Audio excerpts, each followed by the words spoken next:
Hello friends, welcome to Arpana classes.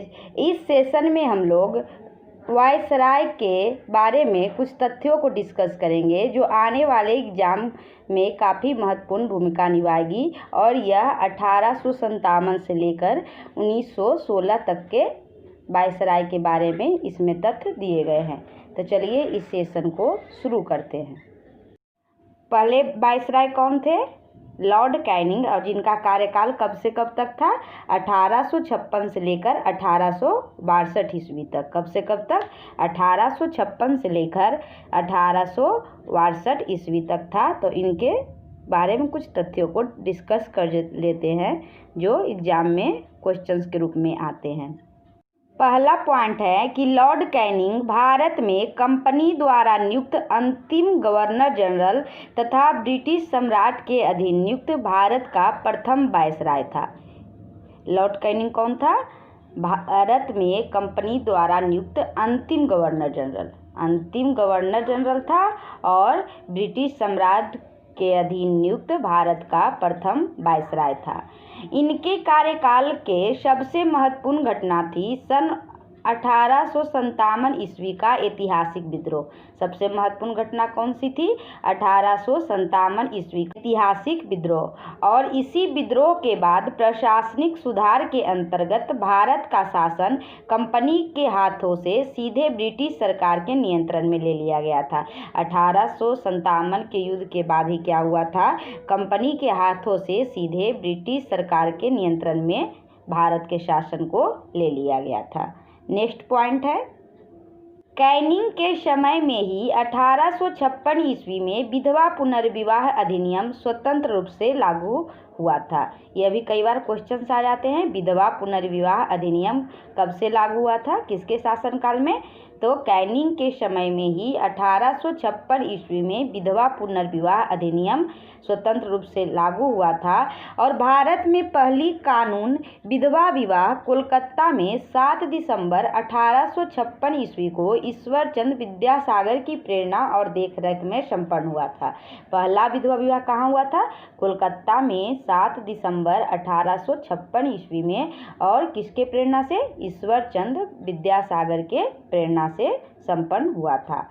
Next point है कि भारत सरकार अधिनियम 1858 के तहत मुगल सम्राट के पद को समाप्त कर दिया गया। भारत शासन अधिनियम 1858 के तहत मुगल सम्राट के पद को क्या कर दिया गया? समाप्त कर दिया गया। नेक्स्ट पॉइंट है लॉर्ड एल्गिन। अगला वायसराय कौन है? लॉर्ड एल्गिन, जिनका कार्यकाल 1862 से 1863 ईस्वी में था। लॉर्ड एल्गिन के कार्यकाल में बहावी आंदोलन का दमन हुआ। इनके कार्यकाल में एक ही पॉइंट महत्वपूर्ण है, क्या हुआ था? बहावी आंदोलन का दमन हुआ था। किनके कार्यकाल में? लॉर्ड एल्गिन के कार्यकाल में। कार्यकाल कब से कब तक था? 1862 से 1863 ईस्वी। तथा 1863 ईस्वी में धर्मशाला हिमाचल प्रदेश में इनकी मृत्यु हो गई थी। लॉर्ड एल्गिन की मृत्यु कहाँ हुई थी? धर्मशाला हिमाचल प्रदेश में। नेक्स्ट पॉइंट है लॉर्ड लॉरेंस। नेक्स्ट वायसराय कौन है? लॉर्ड लॉरेंस, जिनका कार्यकाल 1864 से 1869 ईस्वी तक था। कब से कब तक था? 1864 से 1869 ईस्वी तक था। तो इनके कार्यकाल के दौरान प्रमुख घटनाओं को देखते हैं। पहला घटना है कि इनके कार्यकाल की सबसे महत्वपूर्ण घटना थी उड़ीसा में सन 1866 में भीषण अकाल पड़ना। उड़ीसा में अकाल कब आया था? 1866 में। और लॉर्ड उस समय कौन थे वायसराय? लॉर्ड लॉरेंस थे। लॉर्ड लॉरेंस ने हेनरी कैंपबेल के नेतृत्व में एक अकाल आयोग का गठन किया था। किसने गठन किया था? लॉर्ड लॉरेंस ने। किसके नेतृत्व में? हेनरी कैंपबेल के नेतृत्व में अकाल आयोग का गठन किया था। और उड़ीसा में भीषण अकाल कब आया था? 1866 ईस्वी में। उस समय वायसराय थे लॉर्ड लॉरेंस। तीसरा नेक्स्ट पॉइंट है कि 1865 ईस्वी में भूटान के द्वारा ब्रिटिश साम्राज्य पर जो आक्रमण किया गया था उस समय भी लॉर्ड लॉरेंस का ही कार्यकाल था। क्या हुआ था 1865 में? 1865 ईस्वी में भूटान ने ब्रिटिश साम्राज्य पर आक्रमण किया था। और यह कब हुआ था? यह हुआ था लॉर्ड लॉरेंस के कार्यकाल में, क्योंकि उनका कार्यकाल था 1864 से 1869। नेक्स्ट पॉइंट है लॉर्ड मेयो। अगले वायसराय कौन है? लॉर्ड मेयो, जिनका कार्यकाल है 1869 से 1872 ईस्वी। कार्यकाल भी महत्वपूर्ण होता है। कब से कब तक इनका कार्यकाल था? 1869 से 1872 ईस्वी। लॉर्ड मेयो के बारे में सबसे पहला पॉइंट है कि भारत में अंग्रेजों के समय में प्रथम जनगणना 1872 ईस्वी में लॉर्ड मेयो के कार्यकाल में ही हुआ था। सबसे पहले जो जनगणना हुआ था, भारत का प्रथम जनगणना 1872 ईस्वी में, उस समय कौन थे वायसराय? लॉर्ड मेयो के कार्यकाल में ही हुआ था। नेक्स्ट पॉइंट है कि लॉर्ड मेयो ने अजमेर में 1872 ईस्वी में मेयो कॉलेज की स्थापना की थी। कहाँ की थी? अजमेर में 1872 ईस्वी में मेयो कॉलेज की स्थापना की थी।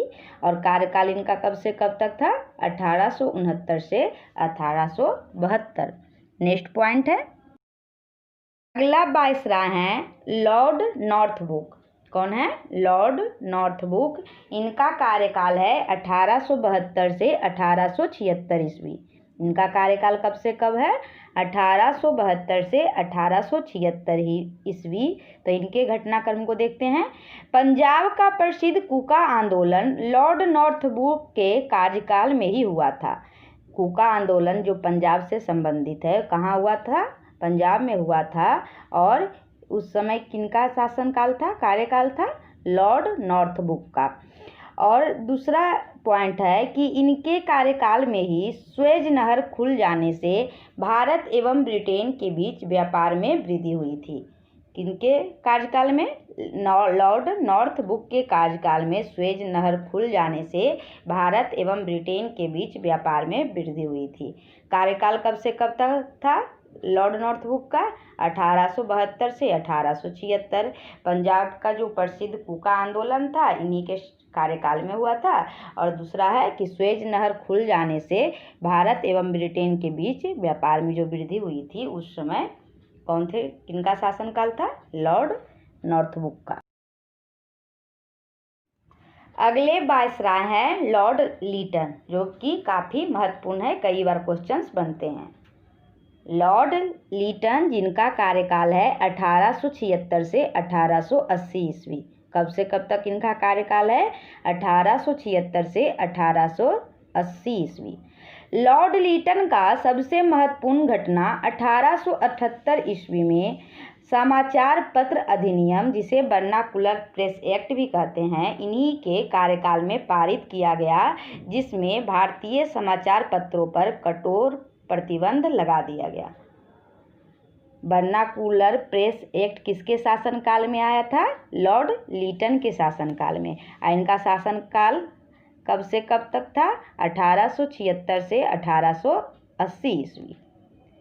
नेक्स्ट पॉइंट है कि लीटन ने अलीगढ़ में एक मुस्लिम एंग्लो प्राच्य महाविद्यालय की स्थापना की थी। कहाँ की थी लीटन ने? अलीगढ़ में मुस्लिम एंग्लो प्राच्य महाविद्यालय की स्थापना की थी।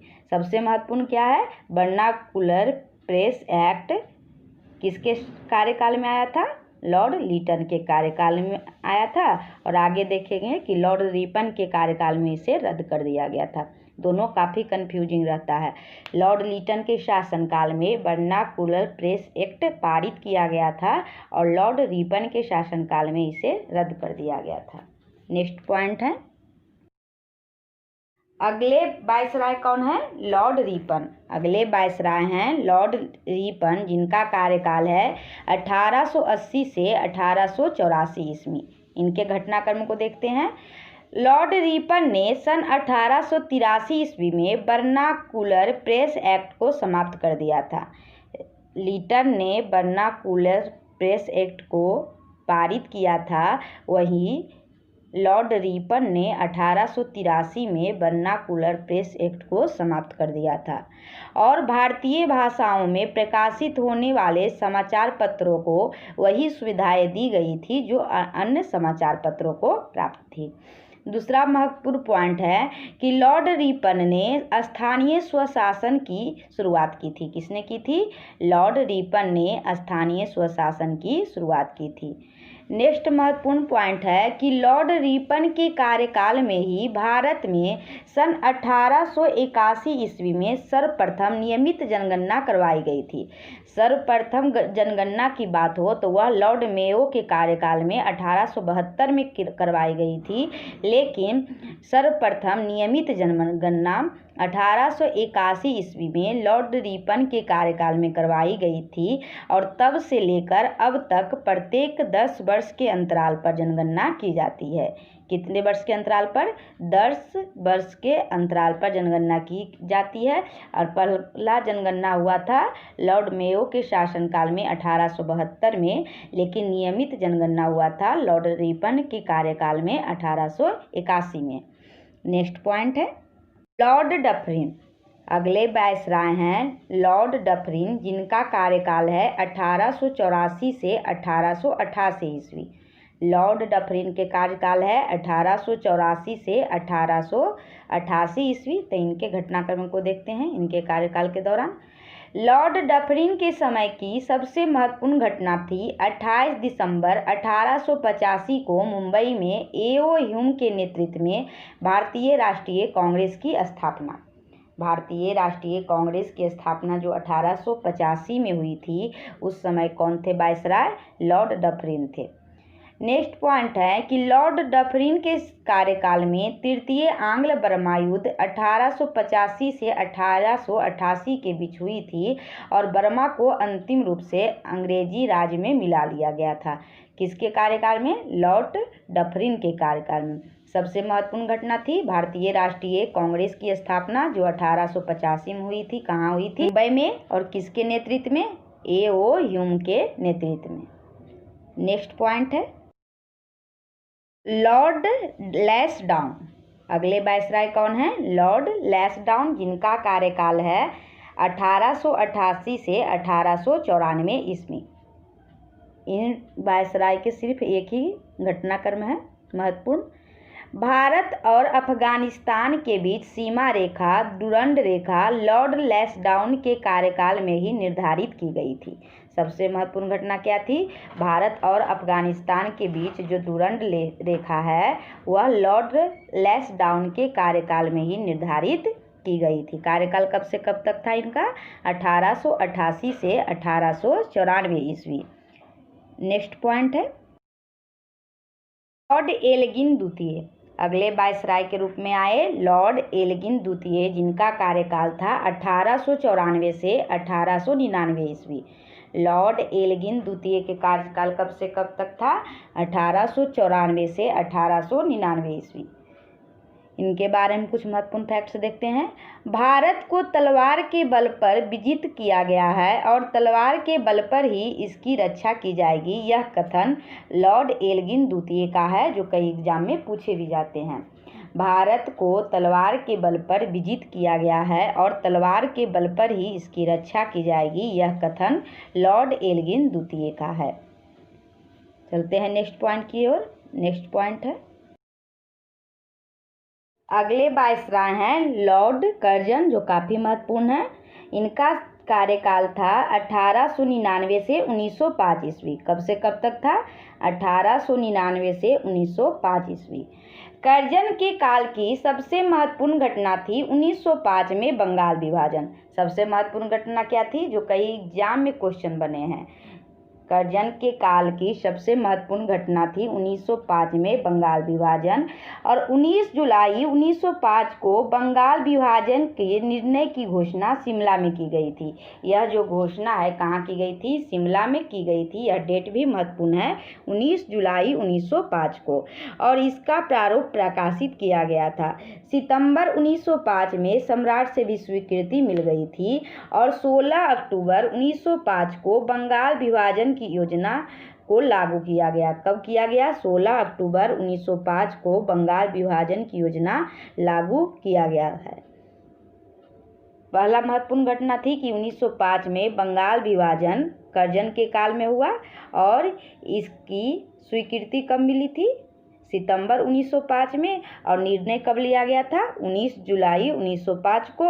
और अंतिम रूप से लागू कब किया गया था? 16 अक्टूबर 1905 को। और बंगाल के 2 प्रांतों में बांट दिया गया। इसके पश्चात क्या हुआ? बंगाल को 2 प्रांतों में बांट दिया गया। पहला हो गया एक पूर्वी बंगाल और असम प्रांत। पूर्वी बंगाल में असम प्रांत था और दूसरा भाग था पश्चिमी बंगाल। नेक्स्ट पॉइंट है 1904 में भारतीय विश्वविद्यालय अधिनियम कर्जन के कार्यकाल में पास किया गया था। कब किया गया था? 1904 में। और उस समय वायसराय थे लॉर्ड कर्जन। तीसरा महत्वपूर्ण पॉइंट है कि प्राचीन स्मारक परीक्षण अधिनियम 1904 ईस्वी के द्वारा कर्जन ने भारत में पहली बार ऐतिहासिक इमारतों की सुरक्षा एवं मरम्मत की ओर ध्यान दिया था। कौन ध्यान दिया था? लॉर्ड कर्जन पहली बार ध्यान दिया था। किसके तरफ? ऐतिहासिक इमारतों की सुरक्षा और मरम्मत की ओर। और इस कार्य के लिए कर्जन ने भारतीय पुरातत्व विभाग की स्थापना की थी। किसने की थी? कर्जन ने भारतीय पुरातत्व विभाग की स्थापना की थी। नेक्स्ट पॉइंट है लॉर्ड मिंटो द्वितीय। अगले वायसराय हैं लॉर्ड मिंटो द्वितीय, जिनका कार्यकाल है 1905 से 1910 ईस्वी। लॉर्ड मिंटो द्वितीय के कार्यकाल है 1905 से 1910 ईस्वी। लॉर्ड मिंटो द्वितीय के कार्यकाल में ही आगा खां और सलीम उल्लाह खां के द्वारा ढाका में 1906 में मुस्लिम लीग की स्थापना की गई थी। कहाँ की गई थी? ढाका में। किसके द्वारा? आगा खां और सलीम उल्लाह के द्वारा। और कब की गई थी? 1906 में मुस्लिम लीग की स्थापना की गई थी। और उस समय वायसराय कौन थे? लॉर्ड मिंटो द्वितीय। नेक्स्ट महत्वपूर्ण पॉइंट है मुसलमानों के लिए अलग निर्वाचन व्यवस्था मार्ले मिंटो सुधार अधिनियम 1909 ईस्वी के द्वारा किया गया था। लॉर्ड मिंटो द्वितीय के कार्यकाल में ही मुसलमानों के लिए अलग निर्वाचन व्यवस्था मार्ले मिंटो सुधार अधिनियम कब आया था? 1909 ईस्वी में इन्हीं के कार्यकाल में आया था। तीसरा महत्वपूर्ण पॉइंट 1907 ईस्वी के कांग्रेस के सूरत अधिवेशन में कांग्रेस का विभाजन इन्हीं के कार्यकाल में हुआ था। उस समय कौन थे? लॉर्ड मिंटो द्वितीय के ही कार्यकाल में कांग्रेस में विभाजन जो हुआ था गरम दल और नरम दल इन्हीं के कार्यकाल में हुआ था। 3 महत्वपूर्ण घटनाक्रम है जैसे मुस्लिम लीग की स्थापना 1906 ईस्वी में किसके द्वारा? आगा खां और सलीम उल्लाह खां के द्वारा। कहाँ हुई थी? ढाका में। और कार्यकाल उसमें किसका था? लॉर्ड मिंटो द्वितीय का। दूसरा पॉइंट है जो मॉर्ले मिंटो सुधार अधिनियम आया था 1909 उस समय किसका कार्यकाल था? लॉर्ड मिंटो द्वितीय का। और तीसरा महत्वपूर्ण घटना है जो कांग्रेस का विभाजन हुआ था गरम दल और नरम दल 1907 ईस्वी में उस समय भी कार्यकाल था लॉर्ड मिंटो द्वितीय का। और इनका कार्यकाल कब से कब तक था? 1905 से 1910 ईस्वी। नेक्स्ट महत्वपूर्ण पॉइंट है वायसराय हैं लॉर्ड हार्डिंग द्वितीय। कौन है? लॉर्ड हार्डिंग द्वितीय, जिनका कार्यकाल था 1910 से 1916 ईस्वी। इनका कार्यकाल कब से कब तक था? 1910 से 1916 ईस्वी। लॉर्ड हार्डिंग द्वितीय के कार्यकाल में ही ब्रिटेन के राजा जॉर्ज प्रथम भारत आए थे। किनके कार्यकाल में? लॉर्ड हार्डिंग द्वितीय के कार्यकाल में। 1911 में दिल्ली में एक भव्य दरबार का आयोजन किया गया था, जिसके उपलक्ष्य में 1911 ईस्वी में एक भव्य दरबार का आयोजन किया गया था। और उसी समय बंगाल विभाजन को रद्द करने की घोषणा की गई। उसी दरबार में बंगाल विभाजन को रद्द करने की घोषणा की गई एवं भारत की राजधानी कोलकाता से दिल्ली स्थानांतरित करने की भी घोषणा की गई। उसी दरबार में भारत की राजधानी कोलकाता से दिल्ली स्थानांतरित करने की घोषणा की गई। और इस प्रकार 1912 ईस्वी में भारत की राजधानी दिल्ली बनी। भारत की राजधानी दिल्ली कब बनी? 1912 ईस्वी में। लेकिन यह दरबार की आयोजन कब हुआ था? 1911 ईस्वी में। और उस समय कार्यकाल किसका था? लॉर्ड हार्डिंग द्वितीय का। और कौन आए थे? ब्रिटेन के राजा जॉर्ज पंचम। नेक्स्ट पॉइंट है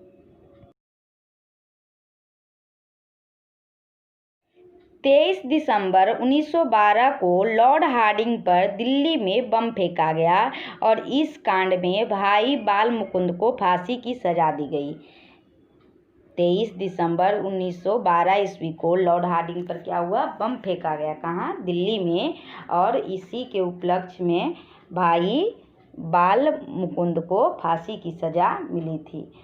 तीसरा नेक्स्ट पॉइंट है कि 1916 ईस्वी में लॉर्ड हार्डिंग को बनारस हिंदू विश्वविद्यालय का कुलाधिपति नियुक्त किया गया था। यह भी महत्वपूर्ण फैक्ट है कि 1916 ईस्वी में लॉर्ड हार्डिंग को बनारस हिंदू विश्वविद्यालय का कुलाधिपति नियुक्त किया गया था। इस प्रकार वायसराय से जुड़े महत्वपूर्ण तथ्यों का यह सेशन समाप्त हुआ और अगले सेशन में 1916 से लेकर के 1947 तक जितने भी वायसराय आए उनका एक पॉइंट के रूप में एक सेशन में कंप्लीट कर दिया जाएगा और फिर क्वेश्चंस को धीरे धीरे प्रोवाइड कर दिया जाएगा। अगर यह वीडियो आपको अच्छी लगी हो या हेल्पफुल लगी हो तो लाइक, सब्सक्राइब एंड शेयर करें। Thank you for watching.